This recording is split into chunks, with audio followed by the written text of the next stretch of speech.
মানে কি হৈছে কি যোৰহাটত যোনটো কাণ্ড সংঘটিত হৈ গ'ল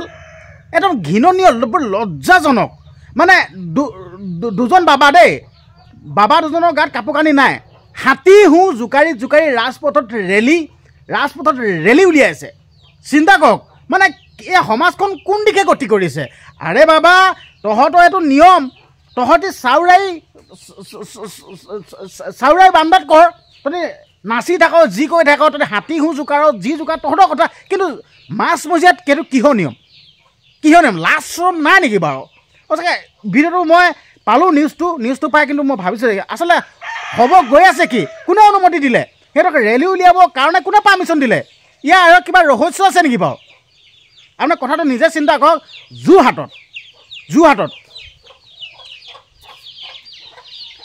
কি হ'ল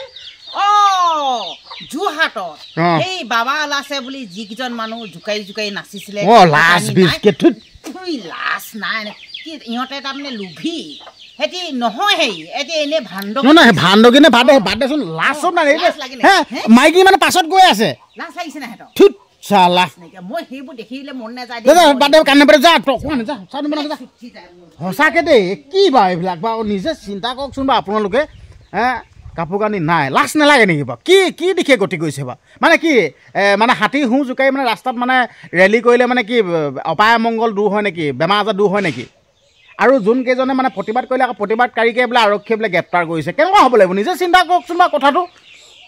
লাজ লাগিছে দেই আপোনালোকে কি ক'ব কমেণ্ট বক্স খোলা আছে অলৰেডি কমেণ্ট কৰক মই কিন্তু এইটো ধিক্কাৰ জনাইছোঁ এইটো গৰিহণা দিছোঁ এনেকুৱা যাতে নেক্সট টাইম হ'ব নালাগে যাতে এইটোৱে আৰু ফাৰ্ষ্ট এইটোৱে এটা লাষ্ট সেইটো হ'ব লাগে ঠিক আছে আজি বতৰটো বৰ এটা ঠিক নহয় ধেমেকা কৈ আছে এইটোৱে ক'লোঁ এইটোৱে লাষ্ট হ'ব লাগিব এইটোৱে ফাৰ্ষ্ট হ'ব লাগিব এইটোৱে ক'লোঁ সিমানে ক'লোঁ আৰু ভিডিঅ'টো বৰ বিশেষ বেছি দীঘলে কৰি নাথাকোঁ ভিডিঅ'টো ইমানে আছিল ধন্যবাদ।